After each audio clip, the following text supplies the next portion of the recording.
বাংলাদেশের পরবর্তী পরিস্থিতিতে এবছরের দুর্গাপূজা নিয়ে মৎস্যপ্রেমী পশ্চিমবঙ্গের বাঙালিদের মধ্যে উদ্বেগ দেখা দিয়েছে। সরকারের ঘোষণা অনুযায়ী এবার আর পদ্মার ইলিশ ভারতে পাঠানো হবে না। প্রতি বছর এই সময় শেখ হাসিনার পক্ষ থেকে ইলিশ উপহার দেওয়ার রীতি পালিত হতো।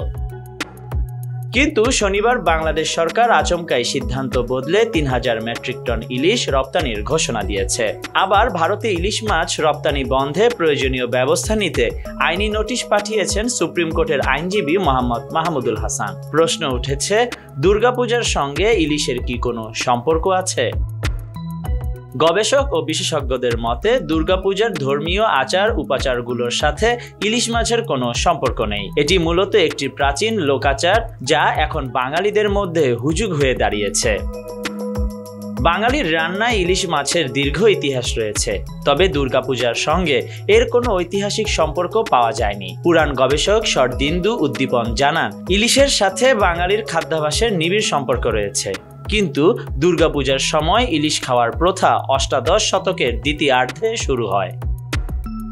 বিশেষজ্ঞের মতে পশ্চিমবঙ্গের এবং পূর্ববঙ্গের মানুষদের মধ্যে ইলিশ খাওয়ার সময়কালে ফারাক রয়েছে। পশ্চিমবঙ্গীয়রা দুর্গাপূজার আগে ইলিশ খাওয়া বন্ধ করে দেন। অপরদিকে পূর্ববঙ্গের কিছু মানুষ লক্ষ্মী পুজোয় ইলিশ খেয়ে ইতি টানেন।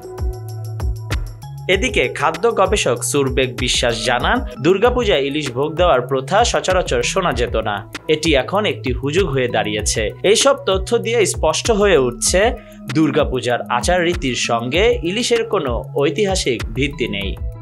Khandakar Ishtiaque, news now 24।